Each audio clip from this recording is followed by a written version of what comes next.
আজ আলমপুরের কাছে লম্বা লাইন দেখে মনে হয়েছিল আগে কিছু একটা হয়েছে। জঙ্গলপুর 3 নম্বরের সামনে গিয়ে দেখলাম প্রচুর মানুষ সব দাঁড়িয়ে আছে। বাস থেকে নেমে একটি বাসের চাকা চলন্ত অবস্থায় খুলে গেছে। তো বাসটা যখন আলমপুরের ব্রিজ থেকে নামছিল প্রচুর স্পিডে ছিল। যেহেতু 3 নম্বর গেটের সামনে সিগন্যাল রয়েছে, তাই বাসটা একটু স্লো হয়েছে এবং সেই অবস্থায় বাসটির চাকা খুলে যায়। ভাগ্যক্রমে সবাই বেঁচে যায়, কারণ বাসটি যদি স্পিডে থাকতো তাহলে কি হতো তোমরা বুঝতেই পারছো।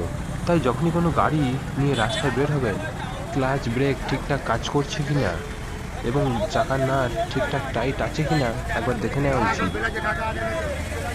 এই যে বাসটির চাকা খুলে গেছে, খুব বড় একটা দুর্ঘটনার হাত থেকে বেঁচে গেছে। চাকাটা একটু সাইডে এসে পড়ে আছে। বন্ধুরা, রাস্তায় গাড়ি খুব স্পিডে না চালানোই ভালো।